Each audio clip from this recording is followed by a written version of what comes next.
Okay, अब हम बढ़ते हैं अर्थमेटिक ज्योमेट्रिक प्रोग्रेशन पे। तो अर्थमेटिक ज्योमेट्रिक प्रोग्रेशन जैसे नाम से ही पता चल रहा है कि अर्थमेटिक भी लिखा हुआ है, ज्योमेट्रिक भी लिखा हुआ है, यानी कुछ कुछ एपी जैसा भी हो रहा होगा, कुछ कुछ जीपी जैसा भी हो रहा होगा।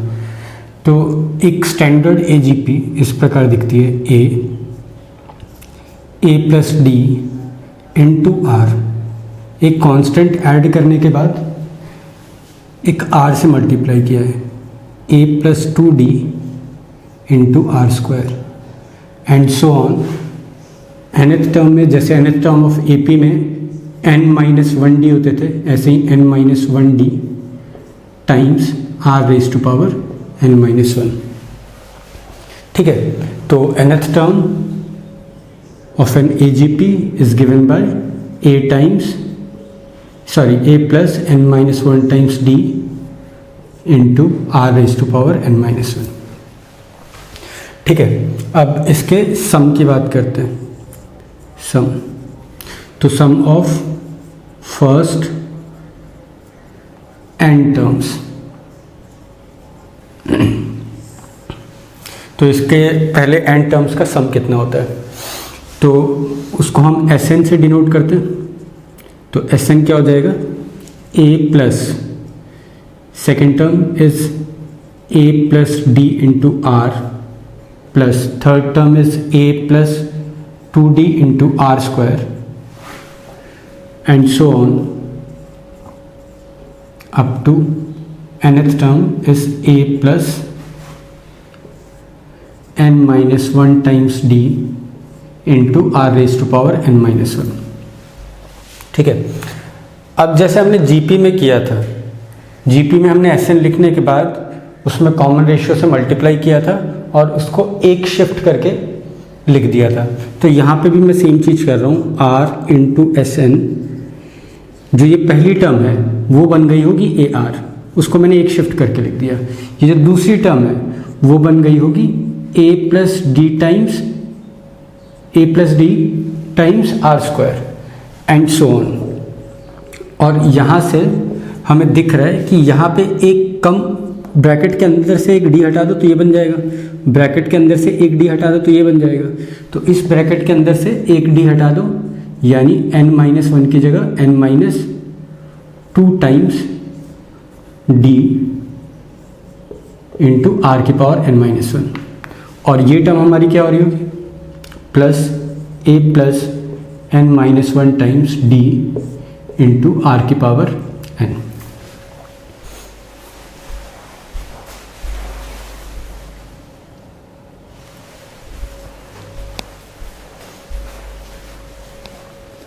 अच्छा, इसके बाद मैंने इन दोनों सीरीज़ को सब्ट्रैक्ट कर दिया, तो Sn तो कॉमन आ जाएगा और यहाँ पे आ जाएगा 1 माइनस r। ठीक है, Sn कॉमन लेने पे यहाँ 1, यहाँ पे r। इसको सब्ट्रैक्ट करने पे ये आया a, इसके नीचे कुछ भी नहीं था। इसको सब्ट्रैक्ट करने पे देखो AR कैंसिल आउट हो जाएगा और बचेगा dr। इसको सब्ट्रैक्ट करने पे एक a कैंसिल आउट हो गया, एक d कैंसिल आउट हो गया, क्या बचा dr square and so on. इस यहाँ पे भी एक ज़्यादा d है इससे, तो dr की पावर n-1, और इसके ऊपर कुछ नहीं था तो minus a plus n-1 times d into r की पावर n। अब अगर हम देखेंगे तो ये यहाँ से लेके यहाँ तक d कॉमन लिया जा सकता है और ये अपने आप में एक जीपी है जिसके सम का फॉर्मूला हमें मालूम है। इसके सम का फॉर्मूला क्या होता है, तो इसका सम का फॉर्मूला होता है first term into 1 minus r की पावर नंबर ऑफ टर्म्स। अच्छा, नंबर ऑफ टर्म्स यहाँ पे कितनी है, तो आर की power 1 2 3 and so on up to n-1। तो number of terms is n-1, तो ये आएगा r की power n-1 divided by 1 minus r minus a plus n-1 times d r की पावर n।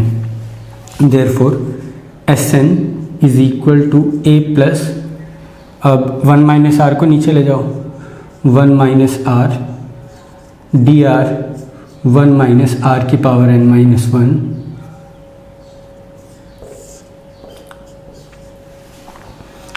माइनस, अच्छा इसका स्क्वायर हो जाएगा नीचे ये 1 माइनस आर आने के बाद, minus A plus N minus 1 times D R की power n divided by 1 minus are.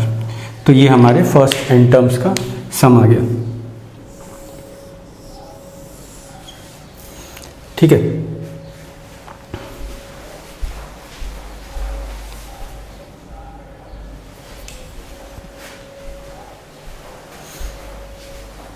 अब किसी ने पूछा S इनफाइनाइट क्या होगा। अब किसी ने पूछा S इनफाइनाइट क्या होगा, तो अगेन S इनफाइनाइट जैसे हमने जीपी में देखा था, वो वैलिड कब था, वो वैलिड तभी था if mod r is less than 1। ठीक है, अगर मॉड r लेस देन 1 होगा तो अगर S इन्फिनिटी करेंगे तो r की पावर n माइनस 1, अगर मॉड r 1 से छोटा है तो r की power infinity is going to be 0 and this is also going to be 0। तो ये पूरी टर्म गायब हो जाएगी क्योंकि ये 0 से मल्टीप्लाई हो रहा है, ये टर्म गायब हो जाएगी, तो ये बचेगा a divided by 1 minus r, ये गायब हो गया तो ऊपर बचा d r divided by 1 minus r का स्क्वायर। तो ये हमारा S इन्फिनिटी का फॉर्मूला हो गया।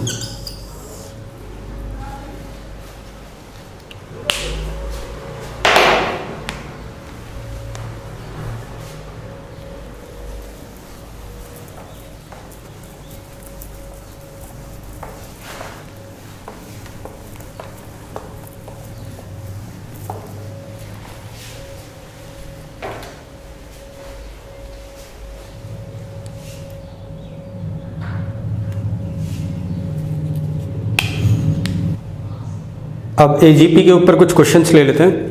तो पहला क्वेश्चन जो तुम्हें दिख रहा है वो क्या दिया हुआ है कि compute the sum 1 plus 2x plus 3x square plus 4x cube and so on. ठीक है, अप टू ये दिया नहीं हुआ है तो अप टू इनफाइनाइट टर्म्स है, ये तुम्हें इंफॉर्मेशन क्वेश्चन में नहीं दिए, तो ये अप टू इनफाइनाइट टर्म्स बोल रहा है। ठीक है, तो हम एक काम करते हैं, इसको लिख देते हैं S इन्फिनिटी। इसके बाद इसमें कॉमन रेशियो क्या दिख रहा है, वैसे ये जीपी में नहीं है लेकिन ये जो AGP है ये 1 2 3 ये AP में चल रहा है, x ये GP में चल रहा है, तो कॉमन रेशियो जो है उसका वो x है, तो मैं इसको x से मल्टीप्लाई कर देता हूँ पूरी इक्वेशन को। तो ये 1 मल्टीप्लाई होकर x से x हो जाएगा, ये 2x स्क्वायर हो जाएगा, ये वाली टर्म 3x क्यूब हो जाएगी and so on up to infinite terms again. अब इसको मैं सब्ट्रैक्ट कर रहा हूँ, तो सब्ट्रैक्ट करने पे S इनफाइनाइट कॉमन आ जाएगा, यहाँ पे 1 बचेगा, यहाँ पे माइनस x। इसके बाद इसको सब इधर यहाँ पे सब्ट्रैक्ट करेंगे तो ये बचेगा 1 plus 2x minus x, 3x square minus 2x square plus x square plus x cube and so on. अब ये हमें दिख रहा है कि ये इनफाइनाइट जीपी है जिसका first term is 1 and common ratio is r। तो इसका फॉर्मूला होता है हमारा a अपॉन 1 माइनस r। तो ये हो गया हमारा S infinite into 1 minus x, therefore S infinite is equal to 1 upon 1 minus x का स्क्वायर। ठीक है, तो इस तरीके से किया जा सकता है। अच्छा, अगर थोड़ी बहुत कैलकुलस की नॉलेज हो तो इस सीरीज़ इसको कैलकुलेट करने के लिए मैं एक और तरीका मेथड 2 हम एक और लगा सकते हैं कि अगर किसी को हमें पहले से ये मालूम है कि 1 plus X square and so on X cube plus X की power 4 up to infinite terms, किसी को पहले से मालूम है कि ये 1 अपॉन 1 माइनस एक्स है। ठीक है, तो डिफ्रेंशिएट कर दो दोनों तरफ। तो डिफ्रेंशिएट करेंगे तो यहाँ पे आ जाएगा -1 अपॉन 1 माइनस एक्स का स्क्वायर, फिर माइनस एक्स का डिफ्रेंशिएशन अगेन -1, तो और यहाँ पे क्या हो गया 0 + 1 + 2x + 3x square and so on. और भी बहुत तरीके हैं कैलकुलेट करने के लिए, बाकी इन दो मेथड से अभी मैंने बता दिया।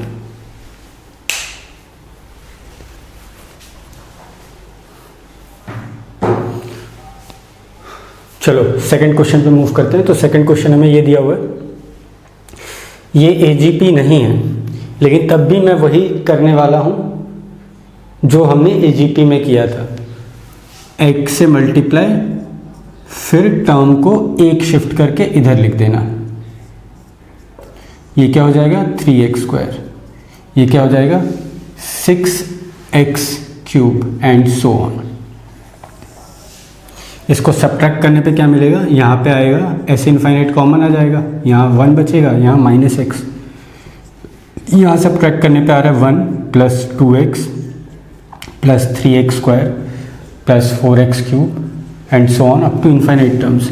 और ये क्वेश्चन हमने इससे जस्ट पहले वाला क्वेश्चन किया था, तो ये हमें मालूम है कि ये 1/1 माइनस एक्स का स्क्वायर है। बाकी तो दोबारा उसी तरीके से कैलकुलेट कर सकते हैं जैसे पहले किया था, बट अभी हमने किया था तो मैं डायरेक्टली लिख रहा हूँ। तो यहाँ पे s इनफाइनाइट जो हमसे पूछा था वो 1/1 माइनस एक्स का होल क्यूब। तो जब एजीपी का जो फॉर्मूला हमने डिराइव किया, वैसे तो वो याद करने की ज़रूरत है नहीं, लेकिन याद है तो अच्छी बात है। बाकी हम इसको हमेशा जिस तरीके से एजीपी में फॉर्मूला डिराइव किया था, कैसे डिराइव किया था, कॉमन रेशियो से मल्टीप्लाई किया और सीरीज को एक शिफ्ट करके लिख दिया। इसमें भी 1/5 से मल्टीप्लाई किया, एक शिफ्ट करके लिख दिया। इसमें भी 1/5 से मल्टीप्लाई किया, एक शिफ्ट करके लिख दिया।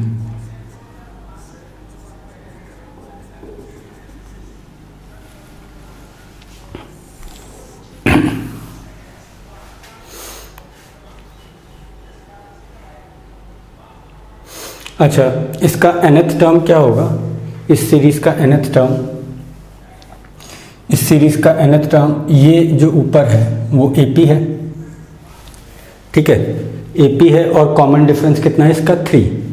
तो यहाँ पे कुछ 3n प्लस या माइनस होना चाहिए। अच्छा, n की जगह 1 रखने पे 1 मिलना चाहिए, तो 3n - 2 होगा ऊपर, और नीचे 5 की पावर 0 से स्टार्ट हो रहा है। पहले टर्म में 5 की पावर 0, दूसरे में 1, तीसरे में 2, तो nth में 5 की पावर n - 1, ठीक है। इससे पिछला टर्म ऊपर में 3 कम रहा होगा, और नीचे तो हमने 1/5 से मल्टीप्लाई करके इसको बराबर कर दिया, 1/5 को पूरी सीरीज से मल्टीप्लाई किया है। और ये टर्म यहाँ पे 3n - 2 अपॉन 5 की पावर n। अब जब मैं इसको सब्ट्रैक्ट करूँगा तो यहाँ बचेगा 4/5 times Sn is equal to 1 + 3/5 + 3/5 square plus 3/5 cube and so on up to 3/5 की पावर n - 1। और यहाँ पे बचेगा -3n - 2 अपॉन 5 की पावर n। तो 4/5 Sn is equal to 1 plus, ये जीपी में है तो इसका फॉर्मूला हो गया A 1 - R की power number of terms. Number of terms देखो 5 की पावर 1 से चालू होकर n - 1 तक जा रहा है, तो n - 1 टर्म्स होंगी divided by 1 - R minus 3n - 2 into divided by 5 की पावर n। अब इसको सिंप्लीफाई कर लो, ठीक है, वो हमारा आंसर आ जाएगा इंटू 5/4 ऑब्वियसली। अच्छा, अगर किसी ने हमसे एस इनफाइनाइट पूछा होता तो क्योंकि यहाँ पे आर जो है वो 1/5 था तो हम एस इनफाइनाइट भी बता सकते हैं। तो 1/5 की पावर इन्फिनिटी, 0 और 1 के बीच का नंबर है, उसकी पावर इन्फिनिटी क्या हो जाएगा, 0 हो जाएगा। तो ऊपर बचेगा 3/5, नीचे बचेगा 4/5। और यहाँ देखो n की जगह इन्फिनिटी रखने पे ये भी इन्फिनिटी आएगा और ये भी इन्फिनिटी आएगा, लेकिन एक्सपोनेंशियल इन्फिनिटीज आर एक्सपोनेंशियल जहाँ पे जिसका एक्सपोनेंट है उसकी वैल्यू अगर 1 से बड़ी है, जैसे यहाँ पे 5 है, 5 की power infinity is much larger than any linear quadratic 3rd degree या 4th डिग्री या 5th डिग्री, किसी भी पॉलिनोमियल से बहुत ज़्यादा तेज़ी से एक्सपोनेंशियल फंक्शन बढ़ता है अगर एक्सपोनेंशियल का बेस जो है वो 1 से बड़ा है, ठीक है। मेरे कहने का मतलब a की पावर x जहाँ पे अगर a 1 से बड़ा है या हम बोले मॉड a 1 से बड़ा है तो इसके कंपैरिजन में कोई भी पॉलिनोमियल इक्वेशन नेग्लिजिबल होगी अगर x हम इन्फिनिटी रखेंगे, ठीक है। तो ये पूरी की पूरी टर्म जो है वो 0 हो जाने वाली है क्योंकि नीचे वाला इन्फिनिटी जो है इसके कंपैरिजन में इनफाइनेटली लार्ज है। तो केवल इतना बच गया। अच्छा, तो ये क्या है, 1 + 3/4 यानी 7/4। तो s infinite is equal to 35/16।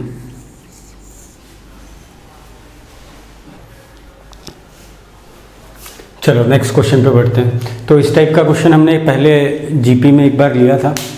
इसमें मैंने तुम्हें क्या बताया था कि यहाँ पे हम इस नंबर को कॉमन ले लेते हैं, 3 को कॉमन ले लेंगे।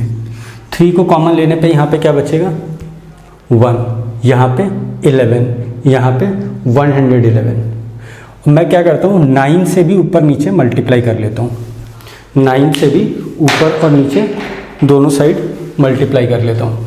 तो मल्टीप्लाई करूँगा तो वो जो 1 बचा था वो हो गया 9/19। ये जो 11 बचा था वो हो गया 99/19 स्क्वायर। ये जो 111 बचा था ये हो गया 999/19 cube and so on up to n terms, up to infinite terms.